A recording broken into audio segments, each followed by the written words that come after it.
आतंकवादियों ने कश्मीर में बदली रणनीति।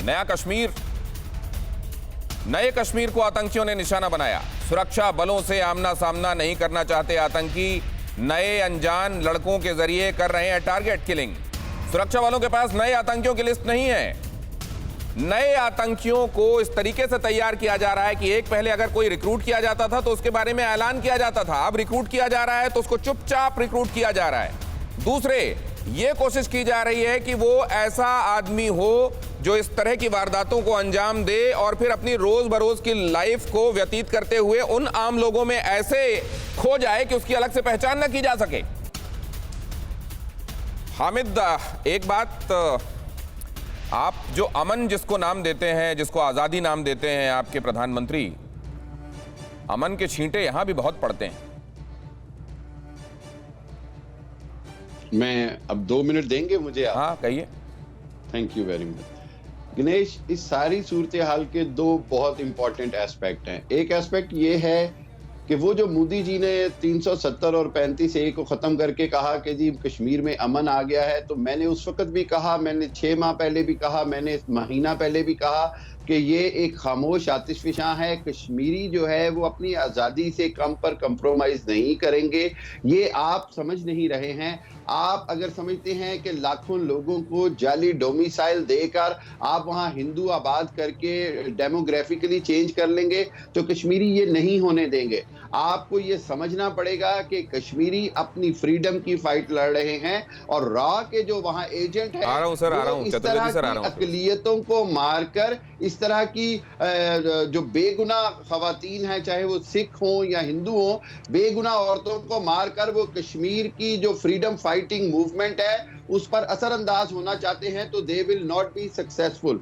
एक चीज और याद रखें कि मोदी सरकार जितना मर्जी जुल्म कर ले, कश्मीरी एक बात जानते हैं कि जम्मू और कश्मीर जो है उसका वाहिद हल आजादी है, पाकिस्तान के साथ उसका इल्हाक है। आप जितना मर्जी जोर लगा ले, एक बात याद रखें, मैं ये आपको कहूंगा कि 7 लाख फौजी क्या, आप 70 लाख फौजी। हामिद खान, आप तो आईटी वगैरह की पढ़ाई भी की है आपने। मैंने आपका पहले तारुफ जब कराया था तो मैंने ये बताया था, तो आप थोड़ा हिस्ट्री भी पढ़िएगा।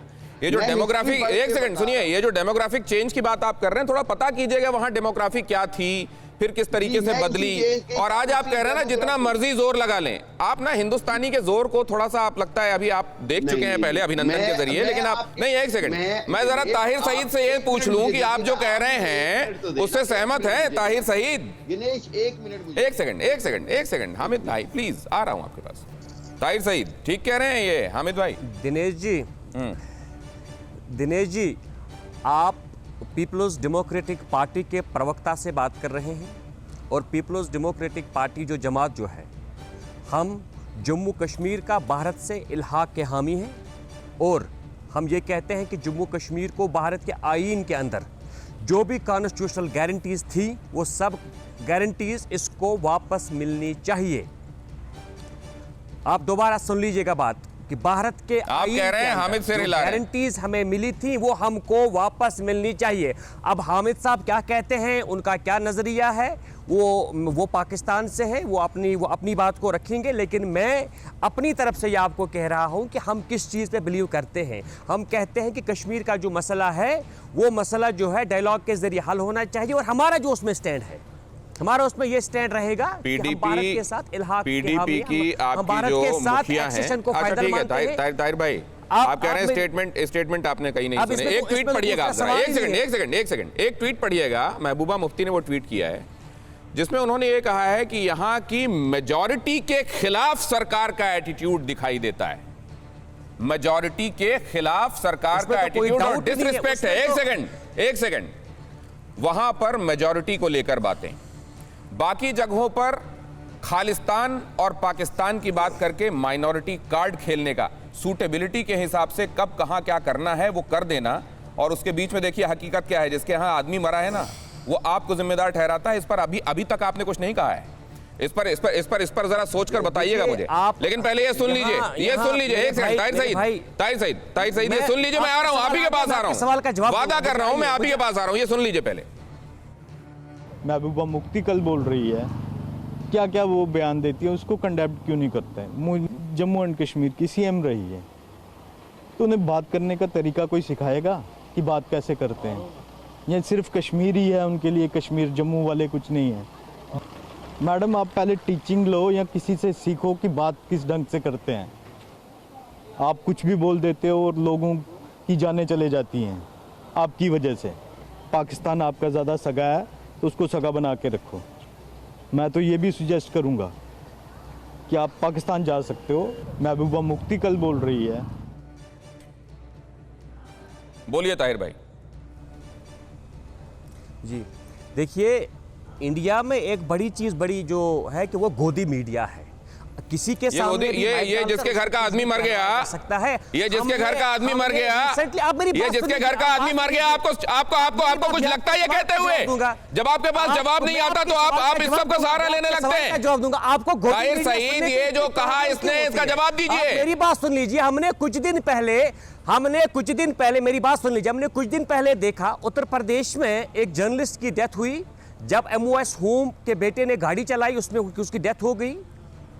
और फिर हमने देखा उसके भाई का स्टेटमेंट आ गया। उसने तो सीधे कह दिया कि मेरे पास, उसने एक चैनल का नाम भी लिया, मेरे पास वो पत्रकार आ गए, वो मुझे पर आपको कुछ कहना नहीं कहना? इन्होंने जो कहा, नहीं मारा, जिसके घर का आदमी मर गया वो महबूबा मुफ्ती को कह रहा है पाकिस्तान चले जाओ। आपको कुछ कहना नहीं कहना? मैं आगे बढ़ूं। में भी उसके घर में आपको इन पर कुछ कहना है नहीं कहना है? आगे बढ़ूं। घर में भी उसका भाई मर गया। ताहिर आपको इस पे कुछ कहना है नहीं कहना है? आगे बढ़ूं। उसका भाई ताहिर आपको इस पे कुछ कहना है नहीं कहना है? आगे बढ़ूं। घर में भी उसका ताहिर आपको इस पे कुछ कहना है कि नहीं है? जवाब आपके पास जवाब नहीं है आपके पास तो बोलिए। मैंने आपको कहा शुभ्रस्ता अपनी बात कीजिए। हो गया, समझ में आ गया, समझ में आ गया। शुभ्रस्ता अपनी बात पूरी कीजिए। दिनेश जी, मुझे बहुत दुख होता है कि पीडीपी के प्रवक्ता जब टीवी चैनल पे आने की उम्मीद रखते हैं, इनको पता होता है कि ये भारतीय टेलीविजन चैनल है, तो यहां आकर अपनी बात क्यों रख रहे हैं?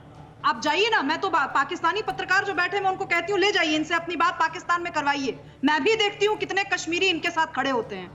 थोड़ी शर्म कर लो ताहिर सईद, थोड़ी सी शर्म कर लो। किसी व्यक्ति के घर में इंतकाल हुआ है, वो व्यक्ति आपकी लीडर को कह रहा है, और आप में इतनी सी भी जमहूरियत नहीं है, इतनी सी भी जमहूरियत नहीं है ताहिर सईद कि आप उसके दर्द ताहिर, अभी जब आप बोल रहे थे बाकी सब सुन रहे थे, पाकिस्तानी पत्रकार अब वो बोल रही हैं, अब उनको सुनने का हौसला रखिए। हामिद जी, आपको एक्चुअली हिस्ट्री लेसन की जरूरत है। किस डेमोग्राफिक डिविडेंड की बात, किस डेमोग्राफिक चेंज की बात कर रहे हैं? 1990 में जो हुआ था वो आपको ध्यान नहीं है क्या? हमारे अपने भाई बहन अपने अपने घरों से निकल करके आज देश के यत्र तत्र सर्वत्र फैले हुए हैं। उनके बारे में जब उस दौरान डेमोग्राफिक चेंज हुआ था, तब तो आप ताली पीट कर हंस रहे थे। और आज वहां पे कोई डेमोग्राफिक चेंज नहीं हुआ है। हामिद, सुनिए हामिद भाई, आप बोल लीजिएगा, बाद में आपको बोलने का मौका मिलेगा। आपके यहाँ की तरह हमारी कॉन्स्टिट्यूशन काम नहीं करती। हमारी जमहूरियत में पार्लियामेंट के अंदर लॉ पास होता है, मिलिट्री आकर के शासन करना शुरू नहीं कर देती। इसी पार्लियामेंट के मंदिर के प्रांगण से जम्मू कश्मीर भारत का अभिन्न अंग जो है था और रहेगा, उसके लिए लॉ पास किया गया है, और वो लॉ सारे भारतीय सिटीजन्स के लिए मान्य है। आपको मानने को कोई विवश नहीं कर रहा। आप रात में सपना देखते रहिए कि कश्मीर आपका होगा। कश्मीर के बारे में बात करने के लिए आपको पहले यह बताना होगा आप कश्मीरी हैं। अगर आप कश्मीरी नहीं हैं तो पाकिस्तान का कोई लोकस स्टैंडाई नहीं है कश्मीर पे बात करने का, कोई लोकस स्टैंडाई नहीं है। बाकी कश्मीरी स्वयं तय कर रहे हैं उनको क्या करना है। कश्मीरियों ने ही तय किया कि लेह, लद्दाख, जम्मू ये अलग अलग विभक्त होंगे उस पूरे प्रांत से। आप कश्मीर के बहुत बड़े अनुयायी मत बनिए और आकर के अनुमोदन मत कीजिए कि वहां क्या होना चाहिए। अड़ी सोमवार से शुक्रवार शाम 6 बजे सिर्फ TV9 भारतवर्ष पर।